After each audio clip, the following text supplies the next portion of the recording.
আসসালামু আলাইকুম বন্ধুরা, কেমন আছেন? আমি এনাম নুরুল হক নূর, ভিপি নূর। আমরা মানে নানা রকম তার আন্দোলন দেখছি, কথাবার্তা দেখছি আর কি দীর্ঘ সময়। শেখ হাসিনার সময় উনি ভিপি হলেন আর কি, এবং উনি আবার একটা বিতর্ক তৈরি করলেন। এবং রিসেন্টলি আসলে তাজুল ইসলাম সাহেব, উনি হচ্ছেন যে মানে চিফ প্রসিকিউটর, এবং মানে আন্তর্জাতিক যে ট্রাইব্যুনাল করা হয়েছে এবং খুনি হাসিনা এবং অন্যান্যদের বিচারের জন্য, তো সেখানে উনি চিফ প্রসিকিউটর একেবারে প্রথম থেকে আমরা দেখতেছি যে খুব গুরুত্বপূর্ণ ভূমিকা পালন করতেছেন আর কি। তো সেই জায়গাটা কেন জানি মনে হচ্ছে যে একটা বিতর্কের সৃষ্টি হয়েছে, কারণ চিফ প্রসিকিউটরের পদত্যাগের দাবিতে সাবেক ভিপি নূরের মিছিল, এটা বৃহস্পতিবারে আমরা দেখছি আন্তর্জাতিক অপরাধ ট্রাইব্যুনালের চিফ প্রসিকিউটর মোহাম্মদ তাজুল ইসলামের পদত্যাগের দাবিতে হাইকোর্ট এলাকায় বিক্ষোভ মিছিল করেছে আইনজীবী অধিকার পরিষদ। বৃহস্পতিবার 14 নভেম্বর বিকেলে গণ অধিকার পরিষদের সভাপতি ও ডাকসুর সাবেক ভিপি নুরুল হক নূরের নেতৃত্বে মিছিল করেন তারা। তো আমরা আসলে এটা অলরেডি নিউজটা ছড়াই গেছে, এবং মানে তার মানে মূল যে অভিযোগটা আর কি, তো এখানে নুরুল হক নূর বলেছেন, সাংবাদিকদের সামনে বলেছেন যে ট্রাইব্যুনালের চিফ প্রসিকিউটর হিসাবে যিনি নিয়োগ পেয়েছেন তিনি একজন বিতর্কিত ব্যক্তি। তার আগে বিতর্কিত কে না, বাংলাদেশে যত নিয়োগ হইল আর কি, ফারুকি থেকে শুরু করে আসিফ নজরুল সাহেব, ঢাকা বিশ্ববিদ্যালয়ের কোটা, চুপু সাহেব, তো কেউ তো আসলে বিতর্কের ঊর্ধ্বে না। তো আমরা এইসব মানুষজনকে নিয়ে কাজ করতেছেন ডক্টর ইউনূস, এবং মানে চরম আমাদের সবারই অসন্তুষ্টি আছে, কিন্তু তারা কাজ করতেছেন, তারা কেন এগুলি করতেছেন এগুলি নিয়ে আসলে সবারই প্রশ্ন। কিন্তু চিফ প্রসিকিউটর, যেটা নাকি একেবারে হার্ড, শেখ হাসিনার বিচার যারা চান তারা এই আন্তর্জাতিক যেই ট্রাইব্যুনালটা গঠন করা হয়েছে সেটা সবাই সমর্থন করেন আর কি। এবং সেখানে চিফ প্রসিকিউটর ব্যাপারে উনি যে অভিযোগটা করছেন, এটা একেবারে মানে পিলে চমকে যাওয়ার মতো অবস্থা আর কি। তো উনি আরো বলতেছেন যে তার একটি বিতর্কিত রাজনৈতিক আদর্শ আছে। তো রাজনৈতিক আদর্শ তো নুরুল হক নূরেরও আছে। ওনাকে আমরা মেহেদি সাফাতির সাথে মিটিং করতে দেখছি, তারপরে ইসরায়েলের যে যিনি আর কি, এবং উনি অস্বীকার করলেন, তারপরে স্বীকারও করলেন। তো এগুলি ওই শেখ হাসিনার পতনের আগে। তো আমরা রিসেন্টলি সম্ভবত পটুয়াখালী 3 থেকে উনি মানে সভা সমাবেশে বিএনপির নেতাকর্মীদেরকে সহযোগিতা করতে বলা হয়েছে তাকে। তো আমরা ধরে নিচ্ছি যে হয়তো বিএনপির একটা সমর্থন পেতে যাচ্ছেন। তো গোলাম মাওলা রনি সাহেবের ওই জায়গাটা থেকে আর কি। তো এখানে নানা রকমের কনস্পাইরেসি আছে। তো এইটা দেওয়ার পরে মানে এই একটা চিঠি দেওয়া হয়েছে মানে রিজভী সাহেবের সিগনেচারে আর কি। এবং মানে এইটা দেওয়ার পর অনেকেই চুপচাপ ছিলেন আর কি, যে আমরা মনে করতেছিলাম যে হয়তো বিএনপির একটা সমর্থন ছিল উনি যা যা করেছেন এগুলির মধ্যে। তো আসলে বিএনপি তো একটা গণতান্ত্রিক দল হিসাবে আমরা মানি আর কি। তো সেই জায়গাতে ভিপি নূরের যে কৃতকর্মগুলি ছিল এগুলো মানুষ ভুলতে বসছিল আর কি। তো এর মাঝখানে আবার উনি একটা নতুন কথা বলে বসলেন, যে উনি কি বলেন যে এরই মধ্যে তিনি আওয়ামী লীগের নেতাদের সঙ্গে এবং জাতীয় পার্টির নেতাদের সঙ্গে কথা বলেছেন বলেও তারা তথ্য পেয়েছেন। উনি কে বলতেছেন? এটা নুরুল হক নূর বলছেন। যেহেতু তারা সরকারেরই পার্ট, তাই এ বিষয়ে কথা বলতে চাননি, কিন্তু চিফ প্রসিকিউটরের কর্মকাণ্ড তাদের দৃষ্টিগোচর হয়েছে আর কি। মানে এটা তারা বের করছে যে গোপনে আওয়ামী লীগ এবং জাতীয় পার্টির সাথে কথা মিটিং টিটিং এগুলি করছে আর কি। তাদের কাছে মনে হচ্ছে যে তাজুল ইসলাম ক্ষমতার অপব্যবহার করে টাকা উপার্জনে ব্যস্ত আছেন। এইটা সিরিয়াস একটা ম্যাটার।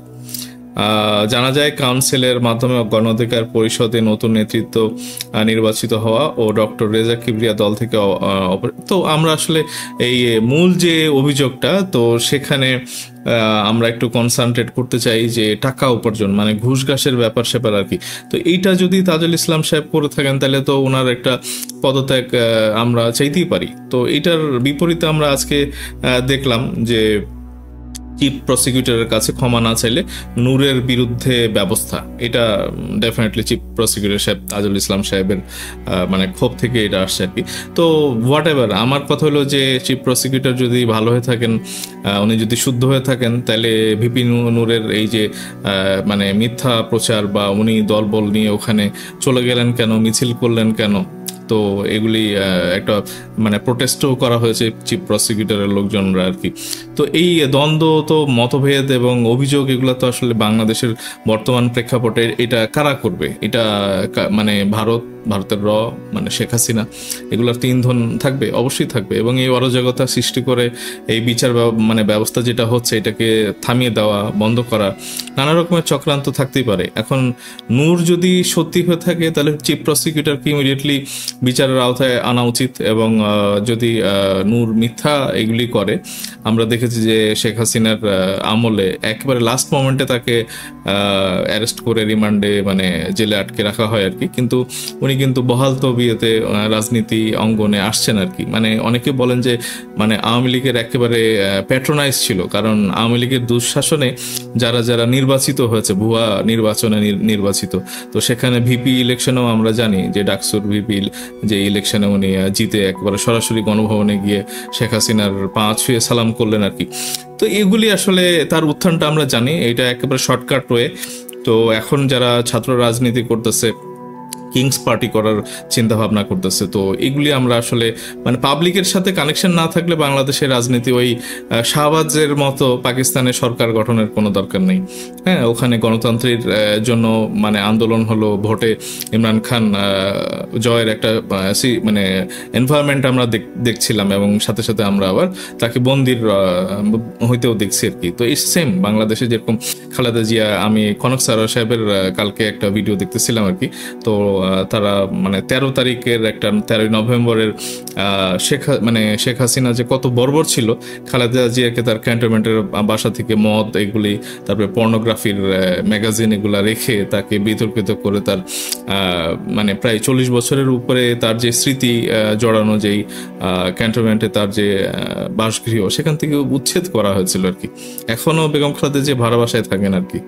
তো এই জিনিসগুলি এখন আমরা ওই শর্টকাট আসলে পছন্দ করি না, শর্টকাট চাইও না। এখানে যারা বাংলাদেশে জনপ্রিয় দলগুলাকে টার্গেট করেছে আর কি, বিএনপির প্রচারণা চালাচ্ছে দেধারছে, যে তাদের দুই গ্রুপের মধ্যে মারামারি হচ্ছে চট্টগ্রামে, এটা সেটা, মানে যতটা কালারিং করা যায়। তো ভাই আওয়ামী লীগের তো লোকজন এখনো আছে, তো আওয়ামী লীগের লোকজনের মানে মানে কোনো রকমের ডকুমেন্টারি আমরা এগুলি দেখতে পাচ্ছি না কেন? মানে বৌদ্ধ বিহার একেবারে চট্টগ্রাম থেকে ভ্যানিশ করে দিয়েছে এই তাদের এমপি টেমপি এগুলি।